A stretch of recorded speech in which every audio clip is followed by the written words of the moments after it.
U.S. President Joe Biden hosted Japanese Prime Minister Fumio Kishida and Philippines President Ferdinand Marcos Jr.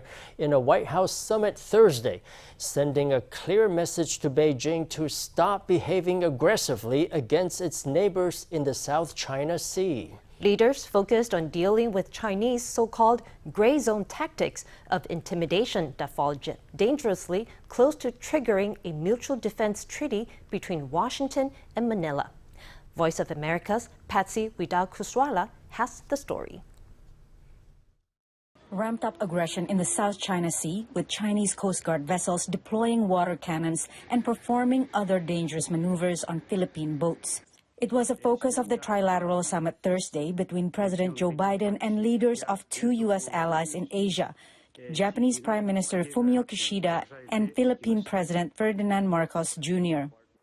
Any attack on Philippine aircraft, vessels, or armed forces in the South China Sea would invoke our Mutual Defense Treaty. China's so-called gray zone tactics of intimidation, including ramming into ships, fall dangerously close to triggering the Mutual Defense Treaty between Washington and Manila.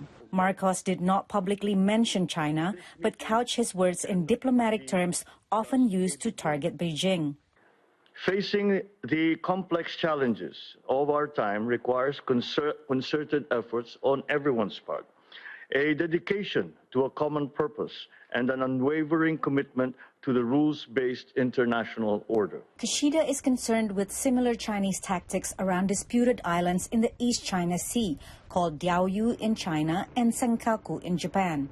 In the midst of compound crisis faced by the global community, multi-layered cooperation between allies and like-minded countries is essential if we are to maintain and bolster a free and open international order based on the rule of law. Last week, the Philippines, the U.S., Japan, and Australia held joint naval and air operations in the South China Sea to deter Beijing, prompting criticism by Chinese Foreign Ministry spokesperson Mao Ning.